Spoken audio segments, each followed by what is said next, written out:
ఇప్పుడు ఒక వీడియో మీకు చూపిస్తాను. మన రాష్ట్రంలో ఎవరు బుర్ర తక్కువ వాళ్ళు, ఎవరు బుర్ర తక్కువ నాయకుడు, ఎవరు తెలివైన వారు, ఎవరు విజన్ ఉన్న నాయకుడు అనేది మీకు క్లారిటీ వచ్చేస్తుంది. ఈ వీడియో చూసే ముందుగా వీడియోకి ఒక లైక్ కొట్టండి. వీడియోని మీకు తెలిసిన వాళ్ళకి షేర్ చేయండి. ఎక్కువ మంది లైక్లు కొట్టడం వల్ల మన వీడియో ఎక్కువ మందికి చేరుతుంది. మన రాష్ట్రంలో బుర్ర తక్కువ నాయకుడు ఎవరు, విజన్ ఉన్న నాయకుడు ఎవరు అనేది ఈ వీడియో ద్వారా క్లియర్గా మనం తెలియజేయబోతున్నాం.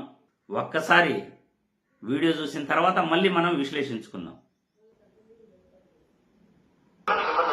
ఎయిర్పోర్ట్ కోసం 15,000 ఎకరాలు అక్విజిషన్ చేయడం, దానికి ఒక ల్యాండ్ పూలింగ్ అని ఒక పేరు పెట్టడం, 15,000 ఎకరాలు ఎయిర్పోర్ట్ పేరిట తీసుకోవడం ఎంతవరకు ధర్మం అని చంద్రబాబు నాయుడు గట్టిగా అడుగుతా ఉన్నాం. చెన్నై ఇంటర్నేషనల్ ఎయిర్పోర్ట్ మనకు 4 అడుగుల దూరంలో ఉంది. 1,283 ఎకరాలు ఇంటర్నేషనల్ ఎయిర్పోర్ట్ అది చెన్నై. కొచ్చి ఇంటర్నేషనల్ ఎయిర్పోర్ట్ ఉంది కొచ్చిన్లో, అది 800 ఎకరాలు. ముంబై ఇంటర్నేషనల్ ఎయిర్పోర్ట్ ఉంది, 2,000 ఎకరాలు. ఉన్న విశాఖపట్నం ఎయిర్పోర్ట్ లో మధ్యాహ్నం పూట పోతే ఈగలు తోలుకుంటున్నాం.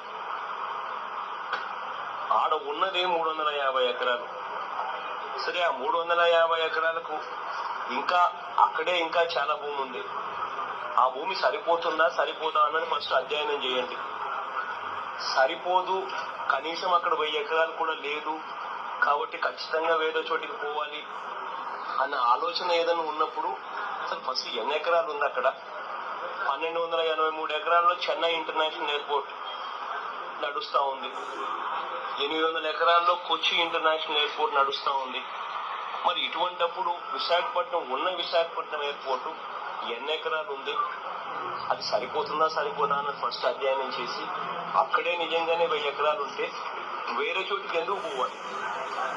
ఇంటర్నేషనల్ ఎయిర్పోర్టుకు కొచ్చి ఇంటర్నేషనల్ ఎయిర్పోర్టు 800 ఎకరాలతో నడుస్తూ ఉన్నప్పుడు, చెన్నై ఇంటర్నేషనల్ ఎయిర్పోర్ట్ 1,283 ఎకరాలతో నడుస్తూ ఉన్నప్పుడు ఇది ఏ రకంగా న్యాయం? ఉన్న విశాఖపట్నం ఎయిర్పోర్ట్ ను బాగా వదిలేసి వేరే చోటికి పోయి అక్కడ ఏకంగా 15,000 ఎకరాల ఎయిర్పోర్ట్ పేరిట అక్వైర్ చేయాలి అని చెప్పి దిక్కుమాలిన ఆలోచన చేయడం, రైతులు కడుపు కొట్టడం నిజంగా ఎంత మటుకు ధర్మం అని అడుగుతా ఉన్నా. భోగాపురం అన్నది భీమిలి నుంచి 5 కిలోమీటర్ల దూరంలో భోగాపురం ఉంది. విశాఖపట్నం నుంచి 25 కిలోమీటర్ల దూరంలో ఉంది. అక్కడ ఒక్కొక్క ఎకరా 2 కోట్ల రూపాయలు పలుకుతా ఉంది.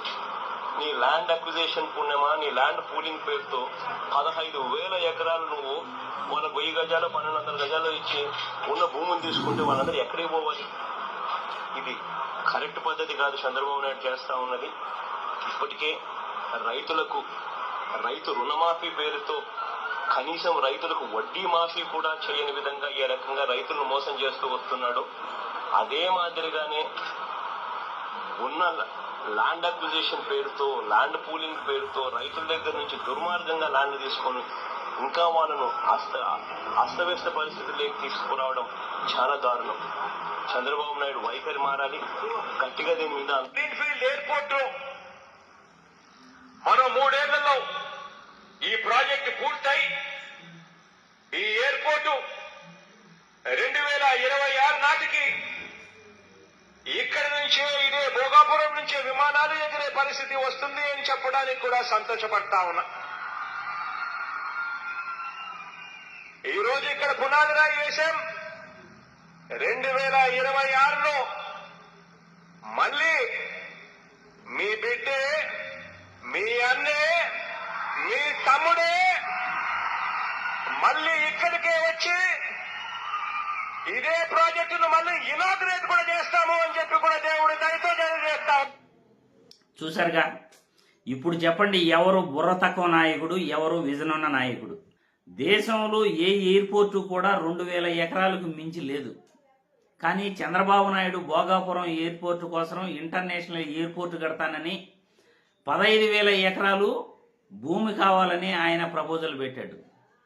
అంటే కోట్లు విలువ చేసే భూమిని రైతుల దగ్గర తీసుకుని అమరావతిలో రైతులను మోసం చేసినట్లే భోగాపురంలో కూడా రైతులను మోసం చేస్తామని పక్కా ప్రణాళిక వేశాడు. ఆ భూమితో రియల్ ఎస్టేట్ వ్యాపారం చేస్తామనుకున్నాడో ఏమో తెలియదు. కానీ జగన్మోహన్ రెడ్డి 2015లో దాన్ని అపోజ్ చేశాడు, ఖండించాడు. దేశంలో ఎక్కడా కూడా 2000 ఎకరాలకు మించి, ముంబైలో 2000 ఎకరాలకు మించి ఎక్కడా కూడా ఎయిర్పోర్ట్ అన్నది ఇంటర్నేషనల్ ఎయిర్పోర్ట్ లేదు. ఆంధ్రప్రదేశ్లో 350 ఎకరాలు గల విశాఖపట్నం ఎయిర్పోర్టే ఈగలు తోలుకుంటా ఉంది. అలాంటిది 15,000 ఎకరాలు ఒక ఎయిర్పోర్ట్ కోసం తీసుకుని రైతులను మోసం చేస్తామనుకుంటున్నావా అని ప్రశ్నించడం వీడియోలో చూశారు. 2015లోనే జగన్మోహన్ రెడ్డి ఎంత దూరపు ఆలోచనతో, ఎంత కరెక్ట్గా ఆలోచించాడో మీరందరూ కూడా చూశారు.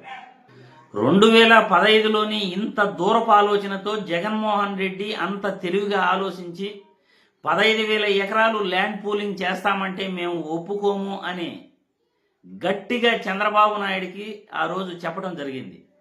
అదే 2023లో భోగాపురం ఎయిర్పోర్ట్ కోసం ఆయన 2,200 ఎకరాలు ల్యాండ్ పూలింగ్ ద్వారా సేకరించి బ్రహ్మాండమైన ఎయిర్పోర్ట్ను 2026కు రెడీ చేస్తాము అని మాట ఇచ్చి ఆ ఎయిర్పోర్ట్ను దాదాపు కంప్లీట్ చేయటం జరిగింది. అది జగన్మోహన్ రెడ్డికి ఉన్న విజను, జగన్మోహన్ రెడ్డికి ఉన్న నిబద్ధత. ల్యాండ్ పూలింగ్ పేరుతో అంతర్జాతీయ విమానాశ్రయాలు కడతాను, రాజధాని కడతాను అని లక్షల ఎకరాలు, వేల ఎకరాలు సేకరించి రైతులను నట్టేట ముంచే చంద్రబాబు నాయుడికి విజన్ ఉందా? మీరే చెప్పండి. ఎవరు బుర్ర తక్కువ నాయకుడు రాష్ట్రంలో? ఒక చెన్నై ఎయిర్పోర్ట్ చేసి 1,200 ఎకరాలు, రాష్ట్రంలో ఎక్కడ కూడా 2,000 ఎకరాలకు మించి, ముంబై ఎయిర్పోర్ట్ 2,000 ఎకరాలు, దానికి మించి ఎక్కడా కూడా లేదు.